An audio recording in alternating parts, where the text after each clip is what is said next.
வணக்கம். Hi friends, welcome back to Shubhana சேதுலாக். லஞ்சுக்கு நிசாம்லேருந்து பிரியாணி தான் ஆர்டர் போட்டேன். அதில் பிரியாணி இருந்துச்சோ இல்லையோ, பீசஸ் தான் அதிகமாக இருந்துச்சு. அந்த பீசஸை தூக்கி போடுறதுக்கு எனக்கு மனசு வரல. ஸோ அதை வச்சு ஒரு செமி கிரேவி பண்ணலாமா?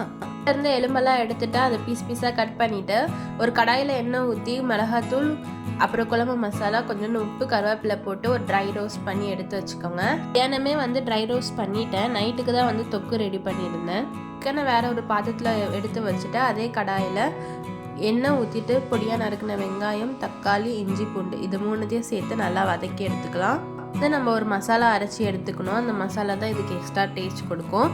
அந்த மசாலாவுக்கு ஒரு 2 டீஸ்பூன் மிளகு சேர்த்துருக்கேன், ஒரு அரை டீஸ்பூன் சீரகம், 2 கிராம்பு, அப்புறம் முழு மல்லி, காரம் தேவைன்னா பச்சை மிளகாய் சேர்த்துக்கலாம், இல்லைன்னா இது ஆப்ஷனல் தான். இதெல்லாம் சேர்த்து நல்லா அரைச்சி எடுத்துக்கலாம். அதுக்கப்புறம் இதில் நம்ம ட்ரை பண்ணி வச்சுருக்க அந்த சிக்கனையும் சேர்த்துட்டு நம்ம அரைச்சி வச்சுருக்கோம்ல பொடி, அதுலேருந்து ஒரு 2 டீஸ்பூன் இதில் சேர்த்துக்கலாம். கூடவே சிக்கன் குழம்பு மசாலாலேருந்து ஒரு அரை டீஸ்பூன் சேர்த்துக்கலாம். தேவையான அளவு தண்ணி சேர்த்து நல்லா எண்ணெய் பிரிஞ்சு வந்ததுக்கப்புறம் கொஞ்சோண்டு கஸ்தூரி மேத்தி க்ரஷ் பண்ணி சேர்த்துக்கலாம். பாதி தோசை, சாப்பாடு இது கூடலாம் வச்சு சாப்பிட்றதுக்கு சூப்பராக இருக்கும். ட்ரை பண்ணி